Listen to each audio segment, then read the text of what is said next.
Bonjour à toutes et tous. J'accueille aujourd'hui un des fondateurs des Baïonnades, un des pères fondateurs même, je dirais, qui est aussi depuis des décennies l'un des acteurs des animations bayonnaises et plus précisément du Petit Bayonne. J'ai nommé mon ami Claude Jamert. Donc bonjour Claude.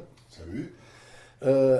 Pour les rares qui ne te connaissent pas encore, je dirais, je crois que l'on peut dire que tu as activement participé à l'organisation de certains événements bayonnais, comme par exemple les fêtes du Petit Bayonne Mhm, ou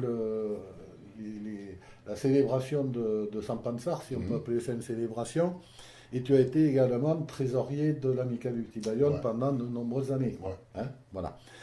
Donc, on va parler, si tu veux bien, de Sampansar. Tu Ouais, vas ok. nous expliquer un petit peu quoi il en retourne. Donc, j'ai entendu dire, moi, que c'était un personnage particulièrement gourmand, Ouais. Sampansar. Du coup, j'aimerais te poser quelques questions, comme par exemple, d'où vient cette tradition de Sampansar? Alors, Sapansar, c'est une tradition très ancienne qui doit remonter, si c'est pas au Moyen-Âge, très ancien. C'est une tradition tout à fait gasconne, hein. D'accord. Hein. Euh, Moi, j'ai à la maison le jugement en gascon de D'accord. Sapansar. Alors, un jour, on pourra le passer. Oui, Voilà, oui. donc c'est très ancien. Euh, Ça se passe. Euh, donc ce serait un bourgeois, puisqu'il avait des sous, qui avait fait gras pendant le carême, ce qui était complètement Voilà. interdit. Oui. Donc dans le jugement, d'ailleurs, on dit qu'il a mangé beaucoup de gogues, saucisses et yamoun, pas Oui. jambon, Oui. yamoun, etc. Oui. Voilà. Et donc pour ce fait, il a été donc arrêté et jugé et condamné, puisque c'était un péché, une faute très Oui. très grave Oui. de ce temps-là. Et donc il a été condamné à avoir la tête tranchée et être brûlé, Rien que ça. tout simplement. Voilà, oui, oui, Voilà, oui. tout Je vais faire simplement. les choses. Donc ça remonte c'est très vieux. Les origines, vraiment, je sais pas. Il faut peut-être faire des recherches, mais je sais pas. Je sais que ça avait été pratiqué avant la guerre. Ça se faisait un peu, mais c'était un peu les mandailles qui faisaient ça pour ramasser les katsu et donc Mhm. et, pour leurs petits péchés, etc. Et donc un jour, je ne sais plus qui ni comment, je ne me rappelle plus, c'est revenu et on s'est dit on va refaire ça comme ça. On va Voilà. Alors ça, refaire ça. avec l'amical du Avec Bayonne. Hein. l'amical du Bayeux, ouais, ouais. Voilà, d'accord. Voilà. Donc on avait dit on D'accord. va refaire ça comme ça. Donc on avait retrouvé le jugement, on avait retrouvé un peu tout ça. Mhm. Et donc on s'est lancé là-dedans. Et donc la première année, on avait, les années suivantes aussi d'ailleurs, mais la première année, on avait acheté des blocs de Port-Export chez Santuc, qui était aux Ouais, allées marines de ce ouais. temps-là. Mhm. Donc on avait sculpté, enfin surtout Jean-Claude Piquet qui avait sculpté, et on avait habillé, etc.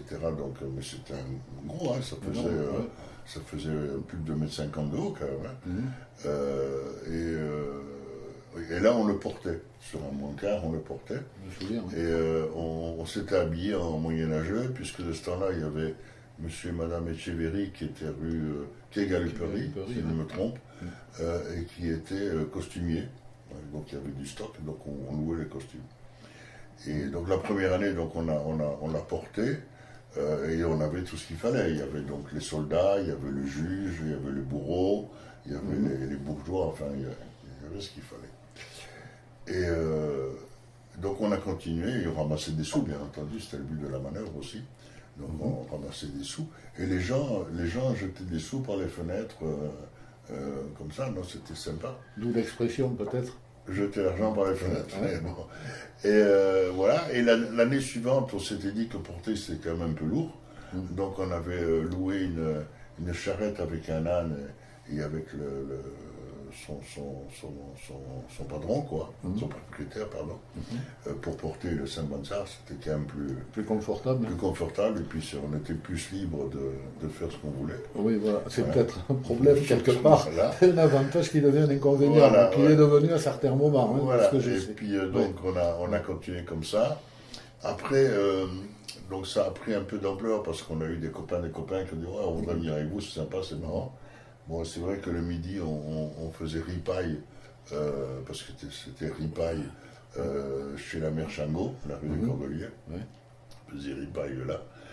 Et puis on se promenait jusqu'au moment, donc le soir, vers 18h, à la nuit tombée. Donc on a amené Saint-Pansard donc à la cale du quai Galuperie. Ça, Galuperie. On avait à la cale du quai Galuperie, où donc on le décapitait, le bourreau qui avait sa hache le décapitait, et on y mettait le feu. Et bien entendu, dans le port-export, on avait rempli de pétards, de machins, de trucs comme ça. Voilà. C'était...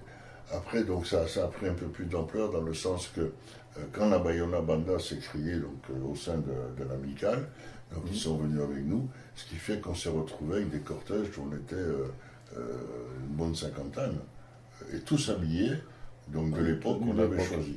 C'était surtout au Moyen-Âge ou 1700, 1800, ça dépendait. Voilà. De ce que Etcheverry ils avaient en stock parce qu'il en fallait pour tout le monde. Alors là, je crois par rapport à ça qu'il y a des images, mais même des images mobiles, puisque c'est carrément un film qui existe. Oui. Un film que tu as présenté dernièrement au Musée Basque, et qui a rassemblé, à mon avis, on était un peu plus d'une centaine en tout, quand même. Et je pense qu'il va y avoir, enfin, on en reparlera, on vous le dira, mais je crois que cette manifestation va être réorganisée, on s'arrangeait pour réorganiser début d'année prochaine. Voilà. Oui, ce serait sympa, Ouais, ce serait très sympa. Il faut qu'on trouve le lieu, et puis voilà, où on puisse faire la projection. C'est un film Super 8, donc j'ai le projecteur, etc. Il faut faire attention parce que c'est quand même un peu fragile, mais il faut trouver un lieu qui soit convivial, qui soit festif, où on puisse se retrouver et puis discuter après un peu, traîner un petit peu derrière. Donc si vous avez des idées, ou vous avez vous-même un emplacement qui pourrait convenir pour la diffusion de ce film, en fait Super 8, qui traite mais notamment Saint-Pansard, entre autres, puisqu'on y retrouve également pas mal de séquences des fêtes du Petit Bayonne de 1971 à 1982, excusez-moi du peu, et je pense que ça peut intéresser beaucoup de monde. La preuve, la dernière présentation, c'était plein. Voilà. Donc là, je t'ai interrompu, c'est juste une précision quand même pour nos amis des Bayonnades, que vous soyez au courant. Et donc c'était Anthony d'époque. Donc Saint-Pansard, ça s'est fait comme ça. Après, des anecdotes, il y en a eu plein. Une année, on avait perdu le bourreau. On a retrouvé dans une chapelle, on va dire. On va dire ça comme ça. Il faut préciser que si vous suivez les Bayonnades, vous avez justement un lexique du parlez-vous bayonnais d'antan, où vous pourrez retrouver très facilement à quoi correspondait une chapelle. Et donc le bourreau, on a perdu le bourreau. Qui était le bourreau? C'était Salenave qui faisait le bourreau, qui est décédé, hélas.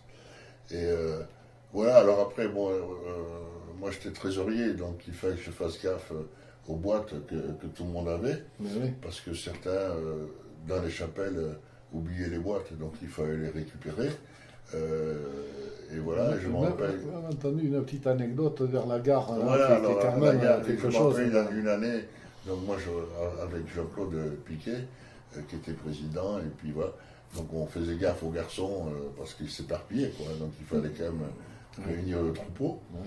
Et une année, on arrive donc à la place de la gare, qui était tout à fait différent de maintenant. Et on s'est retrouvés, il y avait l'âne avec la charrette et Saint-Pansard tout seul, au milieu de la gare. L'âne, il attendait patiemment, c'est le rôle des ânes d'ailleurs d'attendre. Et donc on a dû faire tout le tour de la place pour récupérer toutes les chapelles et les boîtes. Etc. Voilà, donc c'était sympa, c'était très fatigant. Très fatigant, c'était très fatigant. Alors, ça se passait en quelle période? Donc, on est pour plus le carnaval. Pour le carnaval, début d'année. Voilà. Et pourquoi est-ce qu'on le brûlait exactement? Parce qu'il était condamné, mais de ce temps-là, on brûlait facile. Oui, on brûlait facile. Les sorcières au Pays Basque, il y en a plein qui sont passés. C'était une coutume, on brûlait. Voilà. Mais là, il y avait décapitation quand même, au préalable. Pour être sûr. Voilà, pour être sûr. D'accord. Non, mais je comprends mieux. Donc, ok. Au Moyen-Âge, ils avaient des méthodes très particulières. Radicales. Très sympas, Oui, voilà. Mais c'est-à-dire que personne n'avait envie d'y revenir. Voilà, on écartelait, ou le pilori qu'on a toujours à Bayonne. On a toujours, il n'y a plus de la fontaine. Mais Ouais, c'est un truc sympa, festif, quoi.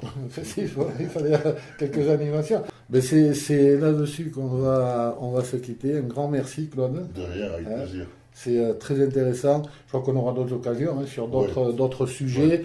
Si vous avez des sujets qui vous intéressent, n'hésitez pas à nous envoyer un petit mail via le site bayonade.fr. Vous allez retrouver également d'autres interviews, d'autres invités que j'ai reçus et d'autres que je recevrai par la suite, je l'espère.